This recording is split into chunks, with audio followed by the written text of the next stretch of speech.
Halo teman-teman, selamat datang dan ketemu lagi kita di Peternakan Santai. Kali ini kita akan bahas lanjutan video kemarin. Kemarin saya pernah katakan bahwa pakan alternatif itu tidak bisa berdiri sendiri, tidak ada takarannya, dan pakan alternatif itu yang terbaik adalah yang berkelanjutan.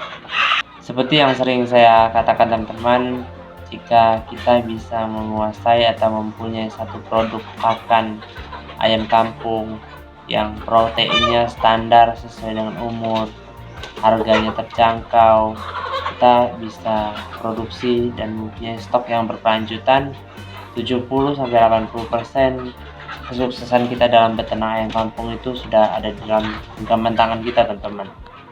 Menurut saya dan sedikit pengalaman saya, teman-teman, untuk mencari racikan ataupun komposisi yang sesuai dengan standar untuk pertumbuhan ayam sesuai dengan umurnya itu tidak mudah, teman-teman. Makanya saya sering katakan, teman-teman, perlu yang kita lakukan adalah kita uji pakan dengan praktek ke ayam kita, teman-teman. Oke teman-teman, kita kembali tadi apa yang saya maksud dengan pakan alternatif itu tidak bisa berdiri sendiri, tidak ada takaran, dan berkelanjutan, teman-teman. Mungkin untuk yang berkelanjutan tidak perlu kita bahas lagi, teman-teman ya. Mungkin teman-teman sudah mengerti semua. Yang berkelanjutan itu adalah jika target kita 10 ekor, target kita 100 ekor, target kita 1000 ekor, dan terus meningkat, stok pakan itu tetap ada dan kualitasnya tetap sama. Ya, saya pikir dengan sedikit pengalaman saya, itu yang saya maksud dengan berkelanjutan. Lalu di sini apa yang saya maksud dengan tidak bisa berdiri sendiri, teman-teman? Yang saya maksud dengan tidak bisa berdiri sendiri adalah, teman-teman, saya kasih contoh, teman-teman ya. Mungkin ada ataupun banyak orang katakan bahwa ayam makan ampas tahu fermentasi bagus pertumbuhannya. Ada yang katakan bahwa ayam makan dedak atau bekatul pertumbuhannya bagus. Mungkin bisa saja, teman-teman. Saya tidak katakan bahwa teman-teman kita yang berbicara seperti itu mereka bohong. Kita juga harus tahu, teman-teman ya, sistem kita ternak ayam kita seperti apa perkandangannya, teman-teman ya. Apa diumbar, apa di karantina, yang ayamnya dari DOC sampai masuk ke pemasaran itu tidak bisa keluar. Kalau diumbar sih mungkin saya yakin dan saya percaya bisa itu sebenarnya tunggal, tetapi jika ayam kita di karantina tidak akan bisa tunggal, teman-teman. Kenapa diumbar bisa tunggal, teman-teman? Karena setelah dia makan ampas tahu kita, setelah dia kenyang, dia masih bisa keluar untuk mencari makanan lain. Tetapi jika ayam kita di kandang di karantina, apa yang kita kasih itu yang dia makan, teman-teman. Kenapa saya katakan pakan alternatif itu tidak bisa berdiri sendiri, teman-teman ya? Makanya seperti yang saya kasih contoh tadi, teman-teman.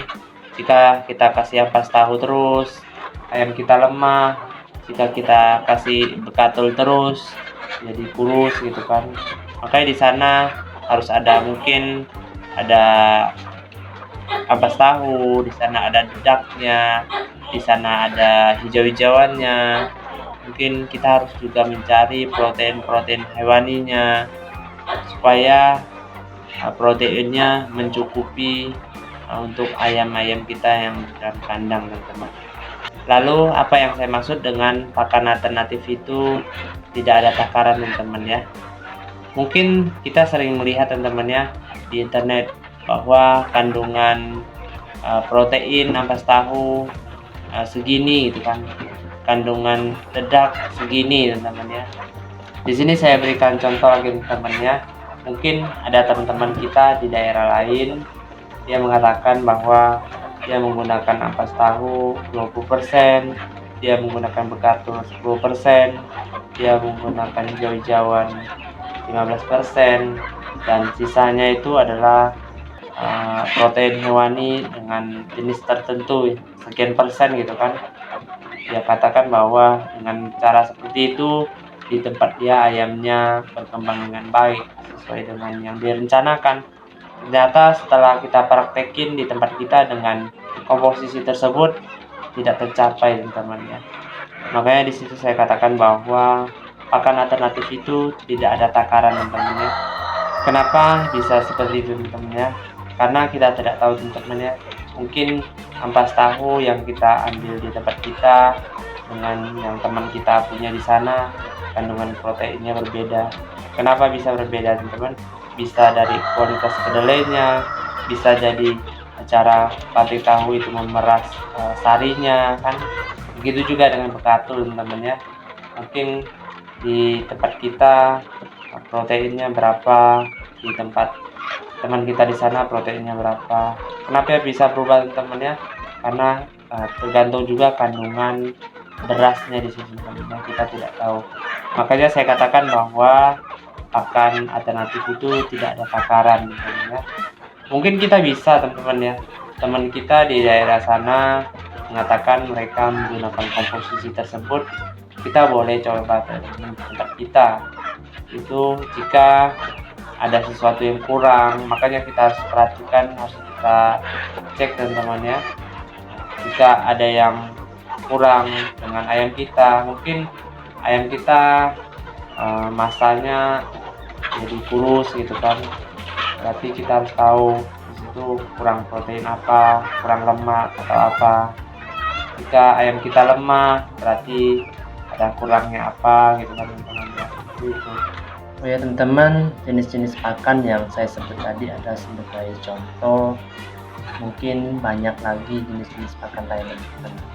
Dan saya pikir di setiap daerah stok jenis pakan itu berbeda-beda teman-teman ya. Di setiap daerah saya mempunyai kelebihan masing-masing jenis pakan yang bisa kita gunakan untuk membuat pakan alternatif untuk ayam kampung kita teman-teman ya. Semangat beternak teman-teman, manfaatkan kekayaan alam di daerah kita, kembangkan, kita selalu belajar, jangan pernah bosan untuk mendengar masukan-masukan dari orang, meskipun itu sedikit, jika bisa bermanfaat banyak buat peternakan kita, itu sangat bagus ya. Terus berkembang dan capai kesuksesan yang teman-teman harapkan di dalam peternakan ayam. Oke teman-teman, mungkin sedikit dan segini saja pengalaman yang bisa saya bagikan saat ini. Bukan maksud saya buat ngajarin teman-teman. Jika teman-teman mempunyai kritikan, mempunyai masukan, mempunyai solusi, saya katakan jangan segan-segan untuk tinggalkan pengalamannya di kolom komentar. Di sini saya yakin saya juga harus banyak belajar sama teman-teman. Di sini mari kita saling belajar. Semoga apa yang kita belajar bisa bermanfaat buat kembangin peternakan kita, bisa bermanfaat buat orang sekitar kita, bisa bermanfaat buat orang-orang lain. Jika ada salah kata mohon dimaafkan, dan ketemu lagi kita di video selanjutnya.